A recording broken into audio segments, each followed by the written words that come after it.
Well, heading into the draft, the Panthers needed to replace an all-pro cornerback, so they drafted 3. A lot of young guys coming into the mix to fill that position. It's been an interesting offseason for these young corners. Yeah, Mike, there's going to be a lot of eyes on the cornerback group in training camp, and understandably so. Josh Norman isn't here anymore. You start with that, but you also had, Charles Tillman leaving as well. And in some ways, you're starting over it with that group, but the Panthers believe that it starts with the front 7, and they believe in these guys that they brought in at cornerback. You talk about from a veteran standpoint, you're going to start with Benet Ben-Wickery. Here's a guy who, when he has been healthy, when he's been on the outside, he showed a lot of promise.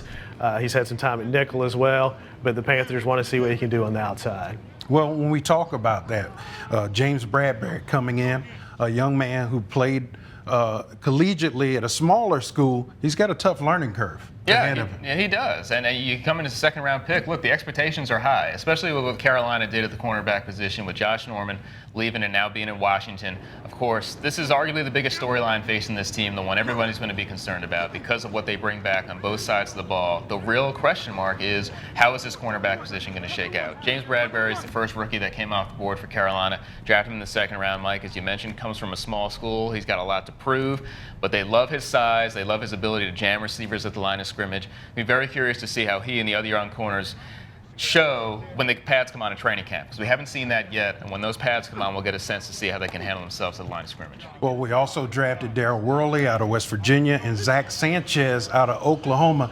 These guys have seen some big-time football in their college careers, but it's still a leap that has to be made, Brian. Yeah, they're all ball hawks first. You can't really teach those ball skills. They all had big interception numbers in college, so that's certainly a good starting point, Mike. Darryl Worley, the Panthers' second pick among the 3.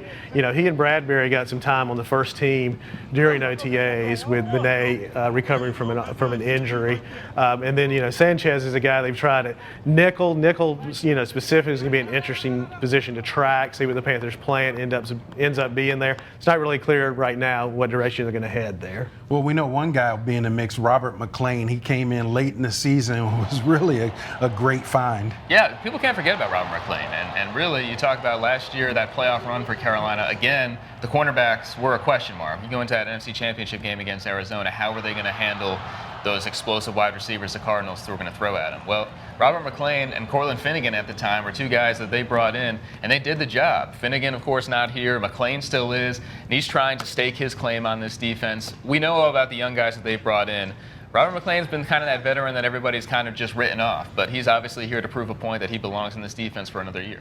Well, we talked about these corners now. The last line of defense is safeties, and some interesting things going on there, replacing some key veterans. That up next here on Panthers.com.